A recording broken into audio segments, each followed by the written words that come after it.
am. I'm making a new plan. Gabung biar nggak bingung, bisa simak part sebelumnya. Memasuki part kelima, tak lupa Bang Do ucapkan terima kasih sekali buat yang sudah like, subscribe, share, dan komennya ya nggak sih? Jarang ada yang komen soalnya. Ya udah deh, terima kasih juga lah buat yang komen nantinya. Yup, enggak usah pakai lama, kita simak ceritanya. Setelah terlewatinya penalti 12 jam, kini saatnya Jungwoo login kembali dengan ID Grid. Tampaklah sebuah kota di dalam game Satisfy. Bila sebelumnya Grid diteleportasikan di tengah hutan belantara, kali ini ternyata Grid diteleportasikan di sebuah kota. Dan kota tersebut bernama Kota Bairan. Grid langsung mengamati wilayah sekitar dan sedikit merasa lega karena ia tidak lagi ditempatkan di wilayah aneh seperti sebelumnya. Setelah beberapa saat, ia menyadari di mana kota ini adalah kota Grid menjalankan misi dari perintah Asur. Dan kini Grid mulai memahami bahwa ia tidak akan berada di sebuah tempat seperti kelihatan ketika kota tersebut masih menganggapnya sebagai musuh. Setelah beberapa saat, Grid mulai melanjutkan untuk berjalan. Di tengah suasana ramainya kota Bairan, terdengar seseorang sedang melakukan open party. Mencari Mong level 130 ke atas untuk misi reruntuhan Mubait, teriaknya. Grid pun diam mengamati. Kemudian ada lagi seseorang dari arah tempat yang tidak terlalu jauh dari Grid berada, juga sedang melakukan open party. Mengumpulkan anggota untuk raid level 200 di lokasi pelindung hutan. Lagi-lagi Grid masih saja diam dan mengamati. Namun ada satu hal yang Grid pahami. Ternyata semua player di kota ini membuat party raid dengan merekrut anggota di atas level 100 ke atas. Yang mana monster di luar kota ini pun memiliki level tinggi dan di atas level 100 pastinya. Memahami kota di mana tempat ia berada kini, Grid mulai berkeringat dingin. Ia hanyalah seorang player main 3 dan menyamar menggunakan armor level main 70-nya.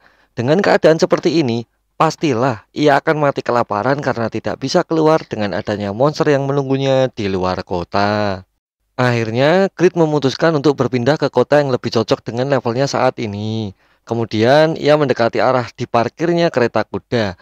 Dengan adanya alat transportasi yang mengantarnya, perjalanan menuju kota tujuannya menjadi aman dan teratasi. Lalu, Grid pun menanyakan arah di mana adanya kota yang lebih aman dari kota saat ini ia berada. Desa Winston, desa yang sangat sempurna bagi para pemula, sahut Kusir Dilman di depannya. Tiba-tiba Pak Kusir pun mengatakan jumlah 10 gold adalah biaya yang dibutuhkan dalam perjalanan tersebut. Dan sejenak Grid menyadari bahwasanya untuk berpindah desa pun ia dibutuhkan biaya tersendiri. Grid membuka sistem informasi, di mana ia memastikan jumlah uang yang ia miliki. Betapa terkejutnya dia, tak hanya kekurangan level untuk berburu monster, ia pun kekurangan gold untuk biaya perjalanannya. Sekali lagi Grid bertanya kepada Pak Kusir yang sedang bekerja. Namun tiba-tiba Pak Kusir langsung menyuruhnya untuk segera pergi. Padahal Grid belum melakukan pertanyaan kecuali kata permisi. Tak berhenti di situ, Pak Kusir pun lanjut bertanya, "Bukankah kau berniat meminta diskon perjalanan karena diserang monster? Padahal kau punya ibu yang sedang sakit menunggumu, nak," tanya Pak Kusir menebaknya. Seketika Grid menjawabnya dengan gugup, "Iya, karena telah ketahuan dalam strategi memelasnya." Dan ia pun sekali lagi berkata, "Nyahlah, kau bukanlah orang pertama yang telah melakukan itu hari ini," imbuhnya. Kemudian Grid pun beranjak pergi dan duduk di pinggiran sambil meratapi nasibnya di mana kapitalisme tidak adil dan bobrok sedang dihadapinya. Sebenarnya, Grid masihlah memiliki uang yang mungkin masihlah terbilang cukup untuk dia gunakan di kepentingan seperti saat-saat ini. Namun, perjalanan misi Asur terakhir membuatnya menjadi miskin seketika. Bahkan, ia merasa menyesal karena merubah jobnya. Sehingga kini ia harus berakhir dengan memiliki level main 3. Berpikir mengenai perubahan jobnya, tiba-tiba Grid terpikirkan sesuatu mengenai kegunaan dari jobnya. Karena kini ia adalah keturunan Pakma dan bukanlah Pakmatic Play pastinya. Hai. Kembali ke pokok cerita, kini Grid berpikir untuk memanfaatkan jobnya sekali lagi. Menurutnya, ia bisa mendapatkan uang dan menaikkan level di waktu yang sama dengan membuat sebuah item kemudian menjualnya. Karena job ini akan memberikannya XP ketika Grid melakukan kegiatan menempa. Itulah secerca harapan yang saat ini ia punya. Dengan ide barunya tersebut, kemudian Grid pun mencoba peruntungannya dengan membuka status window dan memulai memahami seperti apa job yang kini dimilikinya. Di sini akan dijelaskan bagaimana job blacksmith bekerja. Ia akan mendapatkan EXP di mana sebuah item berhasil ia tempa. Jadi tidak semata-mata harus berburu monster untuk levelingnya. Kemudian, bila jenis item langka diciptakannya akan mendapat 2 start point dan 30 reputasi. Lalu bila jenis item epic yang mana kelas ini di atas item langka akan mendapatkan 4 poin dan 80 reputasi. Kemudian bila jenis item unik diciptakan di mana kelas ini di atas item epic akan mendapatkan 12 start dan 300 reputasi. Lalu bila jenis item legendary di mana item ini adalah yang tertinggi di antara kelas lainnya akan mendapatkan 25 poin dan 1000 reputasi. Dan kini lanjut mengenai penjelasan penguasaan craftsmanship, di mana dimulai dari kelas basic dengan beberapa level penguasaan menantinya, lalu naik ke intermediate di mana ia harus melalui fase beberapa level terlebih dahulu, kemudian naik ke tingkat advance, dan terakhir bila tingkat ini mencapai level master, ia akan dipromosikan ke kelas craftsmanship legendary. Saat ini Grid sudahlah berada di craftsmanship blacksmith legendary dengan statusnya level 1, yang berarti tingkat di bawahnya dengan otomatis telah selesai dilewati dengan status mastery. Kemudian Grid merasa semakin bersemangat di mana ia memahami bahkan blacksmith rank pertama saat ini di Satisfy pun hanya ada di kelas intermediate menuju mastery. Wow, bukankah ini sangat luar biasa? Pikirnya dalam hati. Lalu berlanjut mengenai ability skill berikutnya yang Grid punyai, di mana dijelaskan ia mendapatkan kesempatan menyimpan prototipe sebuah item dengan jumlah maksimal 3 metode yang dapat ia simpan di setiap level yang ia dapatkan. Dengan 3 jenis kesempatan pembuatan item dalam batasannya, kini Grid akan mencoba menciptakan suatu item.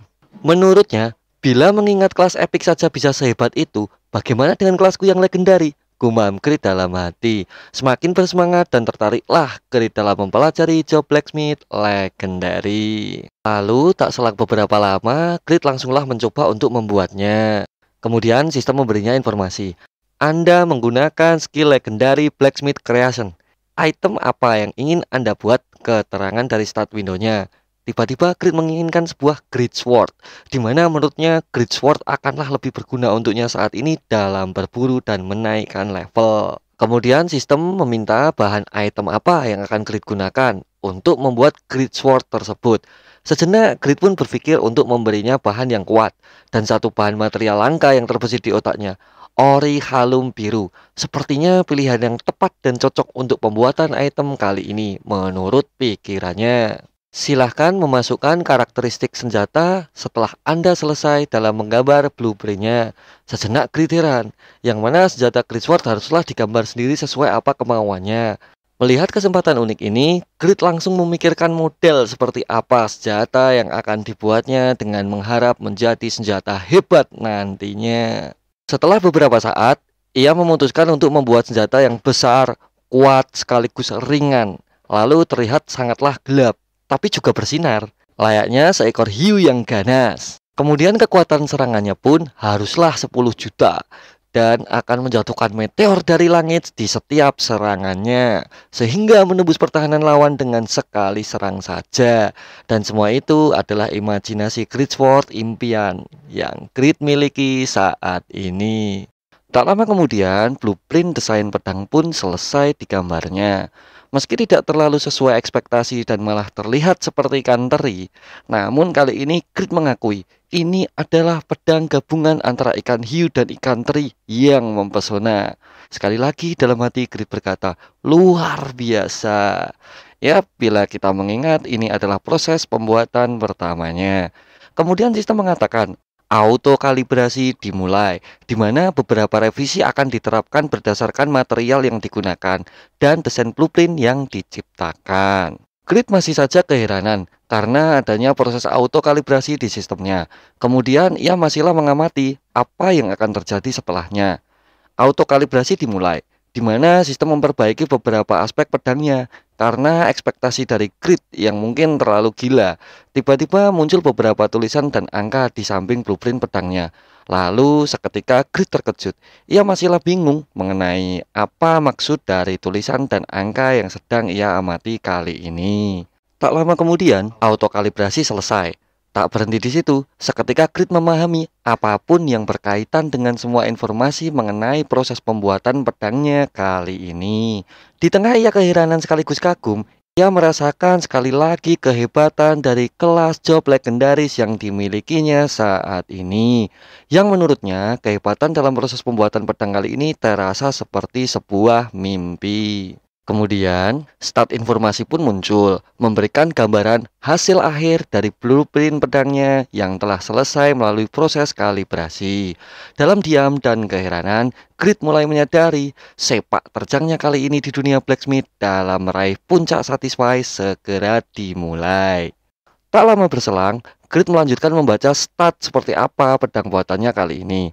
1090 durability, 1820 attack power yang dimiliki, kemudian 80 defense tambahan yang dipunyai, dan terakhir 50 poin tambahan di status agility. Grid pun merasa senang dan bangga, sekaligus puas melihat hasil dari pedangnya yang menurutnya sangatlah luar biasa. Lalu, adapun ability skill tambahan yang didapatkan di pedang tersebut setelah melalui proses kalibrasi. Meski sedikit diatur dari apa yang disebutkan dalam kolom ekspektasi, yang mana pedang itu akan mampu memberikannya kemungkinan kecil menahan serangan lawan, memberikan serangan 5 kali beruntun, lalu memberikan kemungkinan tinggi dalam memotong. Tak sampai di situ, pedang tersebut akan memberikan efek tambahan attack sebanyak 20% di bawah tempat yang gelap. Setelah memahami semua kehebatan pedang ciptaannya, kini ia pun berpikir saatnya mencari orikalum biru, yang mana item tersebut adalah bahan pembuatan pedang dan hanya bisa didapatkan dari salah satu raid party. Dan raid tersebut bernama Guardian of the Forest. Tak berapa lama, Grid malah bengong, mengingat party untuk menuju Guardian of the Forest dibutuhkan party dengan rata-rata player minimal memiliki level 200, yang dimana ia sekarang tidaklah mungkin mampu untuk menyelesaikannya. Sesaat ia pun mengurungkan niatnya. Lalu Grid kembali fokus membaca persyaratan penggunaan pedang tersebut, di mana sistem memberikan ketentuan yaitu level 300 lebih, STR di atas 5000, dan ia haruslah menguasai Sword Mastery level 8 dan memiliki berat 550. Yang mana Grid memahami di mana top ranker 1 global saat ini pun masihlah berada di level 250. Bahkan, bila player level tinggi saat ini pun memindahkan semua stat point ke STR, tidaklah akan mencapai 5000. Apalagi persyaratannya Sword Mastery level 8 yang haruslah dikuasai. Bila membahas Mastery, bahkan Blacksmith peringkat 1 hanya menguasai tingkat Intermediate Mastery saja. Lalu, player seperti apakah yang dapat memakainya? Tanya Grid dalam hati. Seketika, Grid langsung lemas, lunglai, dan tak mampu lagi berekspresi, di mana ia baru saja membuat item sampah dengan skill yang begitu berharga. Bila dipikir-pikir lagi, seperti hiu, besar, kuat, dan memiliki kemampuan terbaik, lalu menurutnya mau dijual kepada siapakah item yang mustahil dipakai seperti ini? Tanya Grid yang semakin frustasi. Di tengah kegelisahannya dalam salah melangkah kali ini, tiba-tiba Grid teringat skill spesialisasinya, di mana ia adalah player yang mampu menggunakan semua item tanpa batasan sama sekali.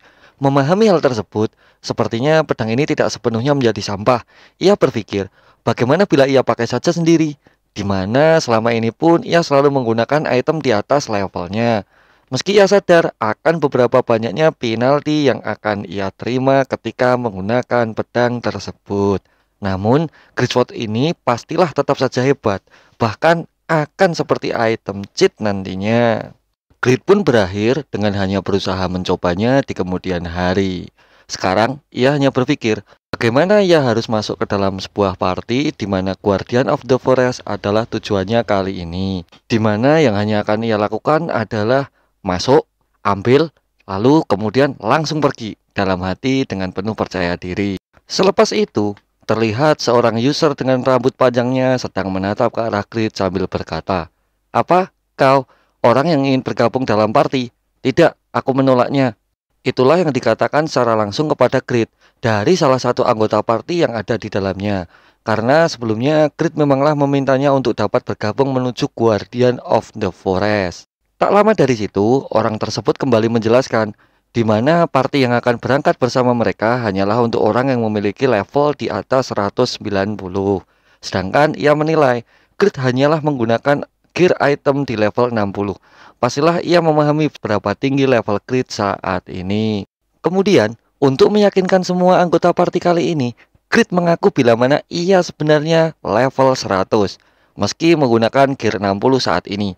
Menurutnya, ia memiliki kontrol yang bagus dalam penguasaan skill yang membuat gear tidaklah terlalu berpengaruh dalam perburuannya selama ini. Setelah mendengar penjelasan Grid, salah satu dari mereka marah dan mengeluarkan nada tinggi. Apakah maksudmu kami semua hanya mengandalkan gear? Hei, kau bilang namamu Grid bukan? Berani sekali player yang tidak terkenal sepertimu merendahkan kami, tegasnya dalam melawan perkataan Grid terakhir kali. Tak sampai di situ, user tersebut menjelaskan bahwasanya Grid juga tidaklah menggunakan aksesoris apapun yang mampu mendukungnya dalam perburuannya nanti. Hanya dengan melihatnya saja, ia langsung berkata, kau pastilah player yang hanya akan mengambil item saja dan nantinya akan langsung bergegas pergi. Dan kau juga pasti berbohong mengenai level 100-mu. Dan apakah kau tidak malu dengan penampilanmu yang seperti itu? Rentetan pertanyaan itu langsung menghantam dan menghujam dirinya kali ini. Di tengah perdebatan dan kecurigaannya terhadap Grid, tiba-tiba seorang datang dan menghentikannya. Orang yang berdiri dengan dipanggil tuan oleh anggota partai lainnya tersebut bernama Regas. Kemudian Regas pun menjelaskan bila mana anggota guild saja yang nantinya mengatasi bosnya dan biarkan Grid mengatasi hal lain di perburuan nantinya. Semua itu bertujuan supaya tidaklah melanjutkan perdebatan yang terjadi. Tak lama berselang, terlihat user party lain yang menatapnya dan mengatakan, bukankah itu Regas dari guild sedekah? Ini pertama kalinya aku melihatnya, imbuh dari user tersebut. Di mana Regas sangatlah terkenal di Satisfy. Bagaimana tidak? Regas adalah player peringkat pertama dalam job kelasnya bela diri dan ia memiliki ID Holy Fish atau tinju suci. Menurut user lain di sekitarnya menyatakan bila mana peralatan yang dibutuhkan dari kelas tersebut terhitung parah, bahkan sangat sulit untuk sekedar leveling saja. Tapi Regas sudah berada di level 180 lebih untuk saat ini. Mendengar semua itu, Grid hanya bisa menggerutu, di mana pria tampan di sebelahnya adalah seorang ranker ternama. Dan seperti yang ia harapkan, di mana dunia memanglah tidak adil terhadapnya. Tak lama berselang, seorang anggota party mengingatkan Regas, bila ia berbuat baik itu haruslah ada batasnya, di mana tidakkah seharusnya memasukkan user dengan asal ke dalam sebuah party, apalagi user yang bahkan menurutnya tidak diketahui. Dengar pernyataan tersebut, Regas malah beda pendapat, di mana dengan banyaknya anggota sepertinya akan lebih membantu dalam pembersihan monster di dalamnya. Mendengar dukungan itu, Grid langsung berkata, "Yeah, dia benar, serahkan saja padaku." Imbuhnya dengan percaya diri. Meski sebenarnya Grid kurang suka dengan ketampanan Regas, namun sifat baiknya lah yang akan menyelamatkannya sehingga terlihat senang dan kegirangan. Tak lama berpikir, anggota party lain mengatakan bahwasanya apa yang dikatakan Regas memanglah benar. Dengan adanya banyak orang akan memudahkan segalanya. Namun ia masihlah ragu bila mana apakah pemain lain akan mau menerimanya. Grid yang mendengar semua itu tersenyum sembari berbisik, ayolah, terima saja omongan dari seorang ranker kawan. Tak lama kemudian, Regas langsung membujuk teman-teman yang lain. Kalau begitu, bagaimana kalau kita melakukan tes skill by one dengannya? Dan seharusnya tidak terjadi masalah bila ia mampu membuktikan kontrol dia yang bagus bukan? Tanya Regas kepada anggota party lain. Mendengar semua itu, Grid langsung terkejut dan berkeringat dingin, di mana menurutnya akan dilangsungkannya tes skill 1 lawan 1 melawan Regas untuk meyakinkan anggota party lain. Di tengah kegelisahannya itu, tiba-tiba Regas bergegas ke arah Grid untuk dapat meyakinkan teman-temannya dan sedikit melakukan pemanasan sembari bertanya, sekarang haruskah kita mulai? Dengan begitu, anggota party lainnya pun langsung menyetujui. Bila dengan tes skill, pastilah tidak ada yang merasa keberatan. Oh iya, namamu Grid bukan? Ayo kita lakukan tesnya. Imbuhnya sekali lagi. Karena merasa tidak mampu, Grid langsung berlari, memalingkan wajah, dengan mengatakan, sepertinya saat ini aku harus melatih kontrol kaki kiriku. Dan sebaiknya aku duluan kawan. Lalu dilanjutkan dengan tawanya yang keras dan terus melanjutkan larinya menjauhi party. Semua orang yang mendengarnya pun jadi bingung. Padahal menurut Regas akan menjadi menyenangkan bila nantinya kita semua berangkat satu party.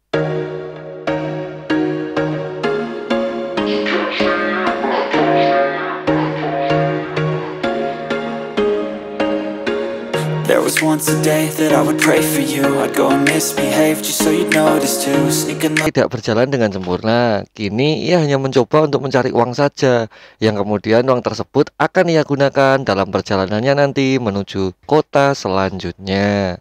Tak lama berselang, notifikasi sistem pun muncul. Ia akhirnya berhenti berlari dan membuka informasi sistem, di mana ia harus memberikan nama untuk item yang baru saja ia selesaikan. Tapi Grid masihlah bingung dalam memberi nama pedang tersebut.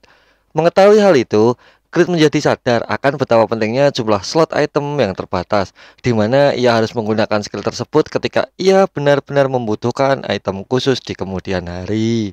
Lalu, dengan belajar dari sulitnya mencari party, Grid memfokuskan saja akan mencari uang untuk perjalanannya dan belajar sedikit mengenai cara membuat sebuah item. Akhirnya, nama pun berhasil Grid berikan, di mana blueprint desain item buatan pertamanya yang berbentuk Grid Sword tersebut ia beri nama Failure atau pedang kegagalan. Dan sekali lagi, ia haruslah meyakini jobnya di mana ini semua hanyalah sebuah permulaan. Kini tampak sebuah bangunan di mana tempat itu tertera papan nama yang bertuliskan Pandai Besi. Grid pun masuk untuk mencoba peruntungan dalam jobnya kali ini. Sesampainya di dalam, tampak seorang laki-laki tua sedang menempa biji besi. Namun tiba-tiba ia berkata, "Pergilah anak muda."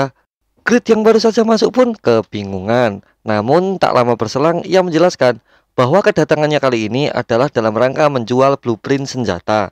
Namun laki-laki tersebut mengatakan kepada Grid bahwa janganlah kamu meremehkan seorang blacksmith, tegasnya. Kemudian ia melanjutkan proses tempanya sembari memperingatkan Grid.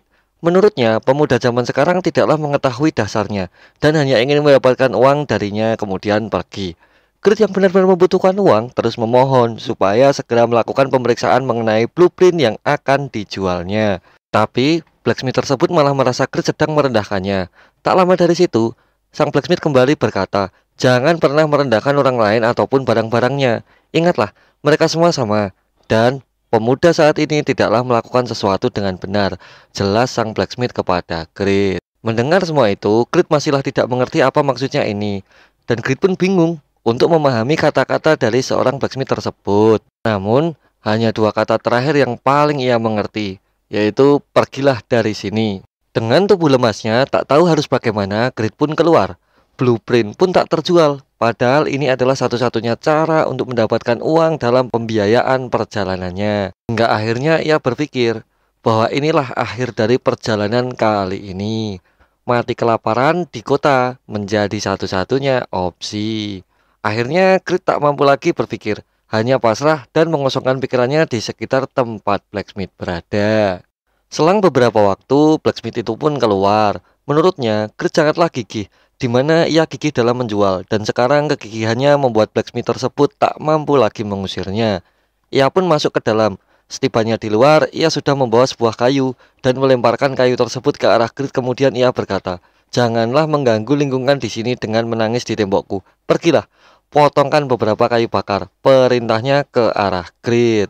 Tak lama berselang, notifikasi sistem pun muncul, memberikan misi tingkat E untuk Grid, di mana ia haruslah memotong 500 kayu bakar, hadiah penyelesaian EXP 10 dan perunggu 20. Melihat semua itu, Grid yang kini tak tahu arah dan tak ada harapan sama sekali, merasa sedih dan sangat berterima kasih. Lalu ia bergegas untuk bersiap menyelesaikan misi. Menurut Grid, sudahlah sangat lama sekali di mana ia tidak merasakan quest biasa yang seperti ini. Kini Grid merasa senang karena ia akan dapat menaikkan level dari satu quest yang sedang ia jalani. Kemudian ia melanjutkan memotong kayu bakar sebagai questnya, meskipun dengan susah payah ia terus berjuang menyelesaikan misi. Di tengah pekerjaan questnya, ia mengamati kapak yang sedang ia gunakan. di mana ia baru saja gagal dalam memotong salah satu kayu bakar tersebut. Di tengah pemeriksaan kapaknya, terdapat notifikasi appraisal atau penilaian. Lalu ia pun segera mencobanya, di mana tiba-tiba sistem muncul notifikasi. Anda telah menilai kapak tua dengan tariti normal, durabilitas 6, dan kekuatan serang 4-7 attack power. Tak lama berselang, muncul kembali notifikasi yang menjelaskan bahwa penguasaannya terhadap kapak tua kini menjadi mastery, yaitu 100%. Dan terdapat pula informasi yang menyatakan telah mempelajari cara membuat kapak tua tersebut. Tak lama berselang, Grid pun kembali mengamati kayu bakar yang ada di depannya, di mana kini muncul sebuah garis merah yang berada tepat di tengah-tengah kayu tersebut. Bahkan ada notifikasi dua anak panah yang menandakan arah serangan kapak supaya tepat berada di arah garis itu. Yap, sekali lagi Grid mengamati dan mengambil posisi, di mana ia seperti ditunjukkan cara dalam memotong kayu bakar tersebut. Lalu dengan sedikit konsentrasi ia mencoba memotong kayu bakar tersebut sekali lagi. Alhasil kayu tersebut terpotong tepat di tengahnya dan dengan mudah dipotongnya. Terlebih kayu itu terpotong dengan sekali tebasan, berbeda dengan proses sebelumnya, di mana Grid belum menggunakan skill appraisalnya.